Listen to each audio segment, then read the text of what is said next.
कभी सोचा है अगर किसी इंसान को दुनिया से हज़ारों किलोमीटर दूर एक ऐसे सुनसान टावर में तैनात कर दिया जाए जहाँ कोई ना आवाज़ हो ना कोई साथी, सिर्फ खामोशी, अंधेरा और एक अनजाना खौफ। अगर इसे बताया जाए कि इस टावर के नीचे ऐसे मखलूक़ात कैद हैं जो बाहर आ गई तो पूरी दुनिया खतरे में पड़ सकती है। आज की कहानी कुछ ऐसी ही है, हिम्मत, तन्हाई, खौफ और मोहब्बत की एक हैरानकुन दास्तान। कहानी शुरू होती है एक खतरनाक खुफिया इलाके से जहाँ एक माहिर स्नाइपर घने जंगल में अपने हदफ पर नजरें जमाए बैठी है। जैसे शिकार हरकत करता है वो पलक झपकते ही टिकट दबाती है और निशाना जमीन पर गिर जाता है। इस मंजर से एक बात वाज़ह हो जाती है, यहाँ सिर्फ बेहतरीन निशानाबाज ही जिंदा रह सकते हैं। दूसरी तरफ हम कैन से मिलते हैं, एक लेजेंडरी स्नाइपर जिसका शुमार फौज के बेहतरीन सिपाहियों में होता है। अपनी जिंदगी में बेशुमार नामुमकिन मिशन मुकम्मल कर चुका था, इसलिए अब रिटायरमेंट की जिंदगी गुजार रहा था। मगर एक दिन अचानक इसे खुफिया पैगाम मसूल होता है। पैगाम मुख्तसर होता है मगर इतना अहम है कि कैन बगैर वक्त जाया के मिलिट्री बेस पहुंच जाता है। वहाँ इसकी मुलाकात एक पुरअसरार अफसर एजेंट आर्थ मोलियो से होती है। वो कैन को बताती है कि एक नहायत हसास मिशन है जिसके लिए सिर्फ वही मौजू है, तफसीलात कम दी जाती हैं, सवाल करने की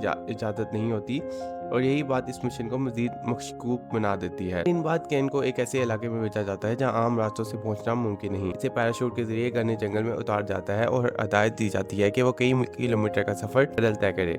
इसकी तमाम जदीद डिवाइसेस ले ली जाती हैं, यहाँ तक कि घड़ी भी। सिर्फ एक बंद लिफाफा इसके हवाले किया जाता है, जैसे ही वो किसी ऐसी दुनिया में दाखिल होने वाला है जहाँ वक्त की कोई भी अहमियत ना हो। रास्तों, बर्फीले पहाड़ों और घने जंगलों से गुजरते हुए वो आखिरकार दो बाला टावर तक पहुंच जाता है। इसकी मुलाकात जैस्पर नामी सिपाही से होती है जो पूरा एक साल अकेले वहां तैनात रहा था। तो देखकर इसके चेहरे पर आ जाता है गोया कैद खत्म होने वाली हो। कैन जब मिशन के बारे में पूछता है तो जैस्पर हल्की सी मुस्कुराहट के साथ कहता है, शुरू में मुझे भी कुछ मालूम नहीं था मगर यहाँ ज्यादा सवाल करना अच्छा नहीं होता।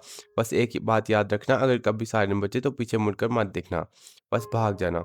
माजी में सैकड़ों फौजियों को नीचे भेजा गया था मगर कोई वापस नहीं आया। तब से इस जगह को दुनिया से छुपाया गया है। सैटेलाइट सिग्नल्स तक को धोखा देने वाले सिस्टम सब हैं, जैसे ये मकाम नक्शे पर मौजूद ही ना हो। जाने से पहले जैस्पर एक और खौफनाक बात बताता है। यहाँ तैनात सिपाही ने किसी न किसी वक्त में एक अजीब मखलूक देखी है, होलोमैन कहते हैं। ये क्या है कोई नहीं जानता, मगर इसे देखने वाला कभी पहले जैसा नहीं रहता। जैसे ही जैस्पर वापसी के लिए हेलीकॉप्टर तक पहुंचता है, एक होलनाक बात सामने आती है। ऊपर पहुंचते ही पायलट इसे गोली मार देता है और उसकी लाश घाटी में फेंक दी जाती है। यूं महसूस होता है जैसे यहाँ से जाने का कोई रास्ता ही नहीं, मगर कैन इस सब से बेखबर अपनी संभाल लेता है। दिन गुजरते हैं, वो गश्त करता है, सिक्योरिटी सिस्टम चेक करता है, बागीचे में सब्जियां उगाता है, पुरानी किताबें पढ़कर वक्त गुजारता है। तन्हाई आहिस्ता आहिस्ता इसके गिर्द दीवार बनना शुरू हो जाती है। वो घाटी के दूसरी तरफ एक हरकत देखता है, दूरबीन से झांकता है तो एक लड़की नजर आती है, एक और स्नाइपर। बाद वो गायब हो जाती है जैसे कभी थी ही नहीं। वक्त के साथ दोनों एक दूसरे को महसूस करने लगते हैं। पहले सिर्फ नजरें मिलती हैं, फिर इशारे और फिर आखिरकार तहरीरी पैगामात। इस लड़की का नाम डारसा होता है, मजबूत, निडर और हैरत अंगेज तौर पर जिंदा दिल। एक रात डारसा फायरिंग करके कैन की तवज्जो हासिल करती है और एक बोर्ड पर लिखती है, तुम्हारा नाम क्या है। कैन पहले चाहता है क्योंकि आप मना था, मगर आखिरकार भी मुस्कुरा देता है। इसी रात डारसा अपनी सालगिरह मनाती है, मूसीकी चलाती है और दोनों दूर से ही जश्न का एहसास बांटते हैं। और खुशी का ये लम्हा अचानक खौफ में बदल जाता है। घाटी के नीचे से अजीबोगरीब मखलूकात ऊपर चढ़ने लगती हैं, आधे दरख्त आधे इंसान, से फितर का कोई बिगड़ा हुआ तजर्बा। दोनों फौरन फायरिंग शुरू कर देते हैं। गोलियों की आवाज खामोशी को चीर देती है और बड़ी मुश्किल से वो इन मखलूकात को नीचे धकेलते हैं। अब इन्हें यकीन हो जाता है कि जगह सिर्फ पोस्ट नहीं बल्कि जिंदा डरावना ख्वाब है। सर्दियां आती हैं, बर्फ गिरती है और तन्हाई मजीद गहरी हो जाती है, मगर इन्हीं लम्हों में दोनों के दरमियान एक अनदेखा रिश्ता बनने लगता है। वो शतरंज खेलते हैं, दूर से मौसीकी सुनते हैं, बर्फ की मुजस्मे बनाते हैं, खतरे के बीच जिंदगी को करने की कोशिश कर रहे हों। एक दिन डारसा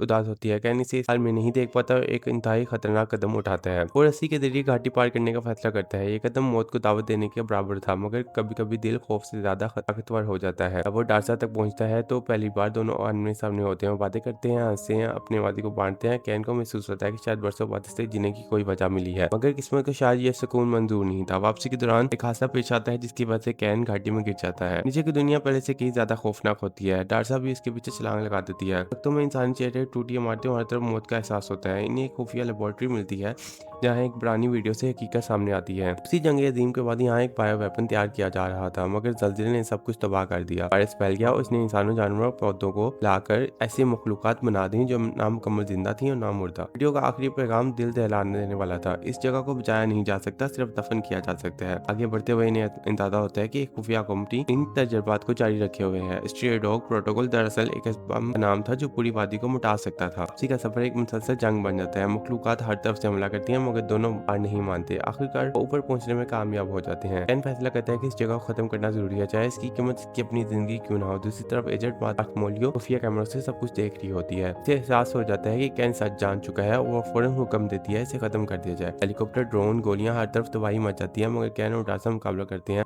आखिरकार सैटेलाइट सिस्टम्स तबाह कर देते हैं जो इस जगह को दुनिया से छुपा रहे थे। फिर अचानक एक जबरदस्त धमाका होता है। एजेंट बार्थोमेलियो इसी धमाके में हलाक हो जाती है। जमीन कांप उठती है, शॉकवेव हर चीज को बाहर ले जाती है और इसी हंगामे में कैन दरिया में जा गिरता है और लापता हो जाता है। आशा कई दिन इसका इंतजार करती है, उम्मीद आहिस्ता आहिस्ता टूटने लगती है, मगर जिंदगी रुकती नहीं। वो नई शुरुआत के लिए फ्रांस चली जाती है। वक्त गुजरता है, लेकिन एक कैफे में काम करते हुए अचानक एक मनहूस चेहरा देखती है। कैन वो जिंदा था, शदीद जख्मी मगर जिंदा। दोनों की नजरें मिलती हैं, जज्बात उमड़ आते हैं और बरसों की तनाई एक लम्हे में निकल जाती हैं। वो एक दूसरे को गले लगा लेते हैं जैसे मौत को शिकस्त दे दी हो। यूं कहानी हमें याद दिलाती है कि कभी कभी सबसे तरीक जगहों पर भी उम्मीद जन्म लेती है। जब जब दो लोग एक दूसरे का सहारा बन जाएं तो शायद कोई घाटी इतनी गहरी नहीं रहती जिससे बाहर ना निकला जा सके।